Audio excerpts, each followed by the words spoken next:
মা শব্দটা যতই ছোট এর শক্তি ততই বেশি। তো ভিউয়ার্স, আজকের এই ভিডিওটা আমার আম্মুকে নিয়েই।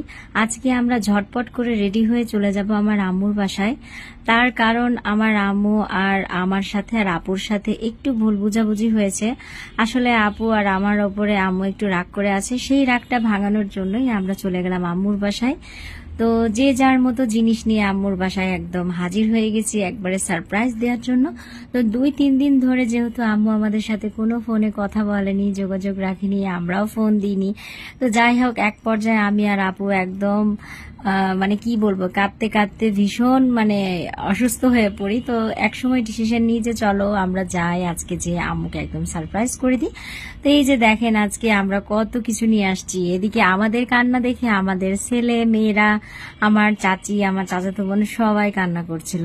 আসলে মা জিনিসটাই এমন, যার মা আছে সেই বুঝতে পারে। আসলে এখনকার যুগের অনেক মানুষরাই মা বাবা বেঁচে থাকতে এদের গুরুত্ব বুঝে না। বলে না, দাঁত থাকতে দাঁতের মর্ম দিতে হয়, আর দাঁত থাকতে মানুষ যদি দাঁতের মর্ম না দেয় তাহলে অবশেষে কান্না করে কি লাভ।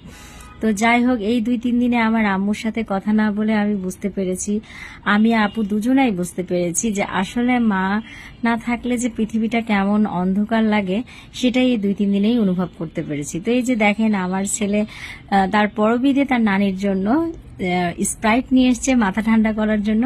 আর এইদিকে আমার আম্মু যেহেতু পাস্তা খেতে অনেক বেশি পছন্দ করে আমার হাতে, তাই আম্মুর জন্য পাস্তা রান্না করে নিয়ে আসছি। আর এই যে আমার আম্মু মাংসের চপ পছন্দ করে, তাই মাংসের চপ ভেজে নিয়ে এসছি। আসলে হঠাৎ করে একদম ডিসিশন নিয়েছি আমি আর আপু যে আমরা আম্মুকে সারপ্রাইজ দিতে যাব। তো মাত্র 1 ঘন্টার মাঝে যতটুকু যা করতে পেরেছি করেছি। আর আমার আপু এইদিকে আগের দিন রান্না করে রাখা ছিল পোলাও, মাংস, ডাল, টিকিয়া, রোস্ট, এগুলো সবকিছু ডিপে ফ্রিজ করে রেখে দিয়েছিল আর কি। তো শুধু আপু বলে না, আমিও তাই করি। আমরা 2 বোনই যখনই যেটাই ভালো মন্দ রান্না করি না কেন সবকিছু আমার আম্মুর জন্য তুলে রাখি। মাছ বলেন, মাংস বলেন, কলিজা বলেন, সবকিছু। আসলে আমাদের হাজবেন্ডগুলো নিজেরাই বলে যে সবসময় তো আমার আম্মুর পাশাপাশি তোমাদের আম্মুরও অবশ্যই মাছ হোক মাংস হোক সবকিছুই তুলে রাখবা।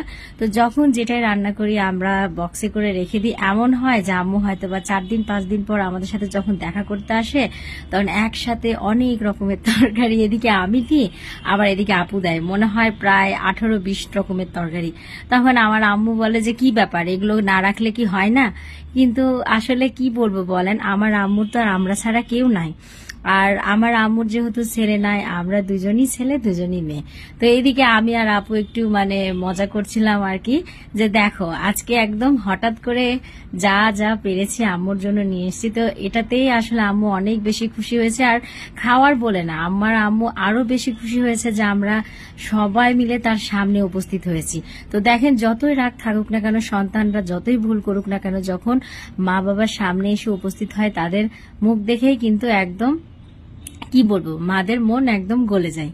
তো এইদিকে আমার আম্মু পাশের দোকান থেকে আইসক্রিম নিয়ে চলে এসেছে। জানে যে নাতি নাতনিরা আইসক্রিম খেতে অনেক বেশি পছন্দ করে, শুধু তারা না আমারও খেতে অনেক ভালো লাগে। তো এইদিকে আমার আপু একবারে অফিস করে এসে এতটাই টায়ার্ড যে একবারে শুয়ে পড়ছে খেতে খেতে। আমার আম্মু দেখেন একবারে পায়ের উপরে পা তুলে খাচ্ছে।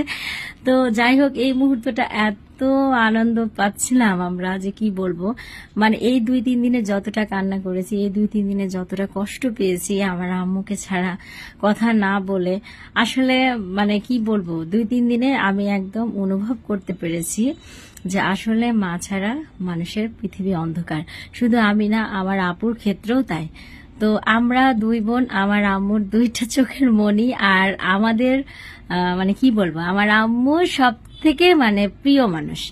তো এই যে দেখেন এখন আমরা সবাই এখানে খাওয়া দাওয়া করছি, তার পাশাপাশি গল্প গুজব করছি। তো অনেক ভালো লাগছিল আজকের এই দিনটা। তো সবাই আমাদের এই ভিডিওটা দেখে যদি ভালো লেগে থাকে অবশ্যই লাইক কমেন্ট করে দিবেন আর শেয়ার করে দিবেন প্লিজ। আর যদি নতুন কেউ দেখে থাকেন তাহলে অবশ্যই আমাদের পেজটা ফলো করে দিবেন।